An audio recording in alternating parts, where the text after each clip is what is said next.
হঠাৎ করেই পরিকল্পনা। গন্তব্য শেরপুরের গজনী অবকাশ কেন্দ্র। রাত প্রায় 12টার দিকে কয়েকজন বন্ধু মিলে বাসে চড়ে রওনা দিই। দীর্ঘ রাতের যাত্রা শেষে সকাল প্রায় 8টার দিকে পৌঁছে যাই গজনী অবকাশ কেন্দ্রে। প্রবেশ মুখেই আমাদের বাসের জন্য 1000 টাকার একটি প্রবেশ ফি আদায় করা হয়।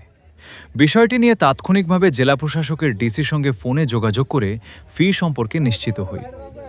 ভেতরে ঢুকতেই চোখে পড়ে ছোট বড় অসংখ্য দোকান ও মেলার পরিবেশ। পরিবার পরিজন নিয়ে ঘুরতে আসা দর্শনার্থীদের পদচারণায় মুখর পুরো এলাকা। কিছু দূর এগোতেই দেখা মেলে একটি ঝুলন্ত সেতুর। সেতুতে উঠতে আলাদা টিকিট নিতে হয়।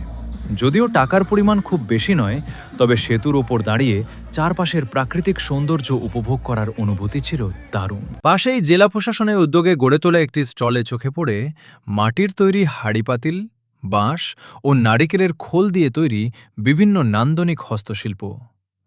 বাঙালির সংস্কৃতির সঙ্গে মাটির যে গভীর সম্পর্ক, তার টানেই কয়েকটি মাটির তৈরি সামগ্রী কিনে নিই। এরপর উপভোগ করি একটি রোমাঞ্চকর রাইড, যেখানে ঝুলন্ত তারের মাধ্যমে এক পাহাড় থেকে আরেক পাহাড়ে নিয়ে যাওয়া হয়। পুরো অভিজ্ঞতাই ছিল রোমাঞ্চে ভরপুর।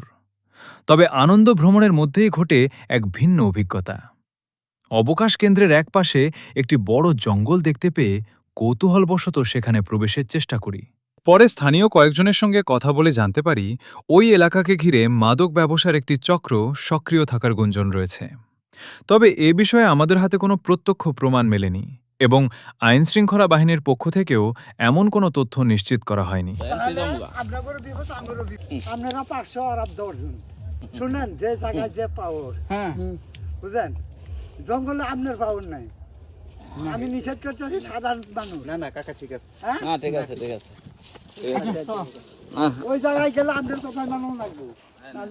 তাই প্রশ্ন থেকেই যায়, জঙ্গলের ভেতরের সেই রহস্য কি সত্যিই কোনো অপরাধ চক্রের সঙ্গে জড়িত, নাকি এটি শুধুই স্থানীয় মানুষের মুখে মুখে ছড়িয়ে পড়া একটি গল্প?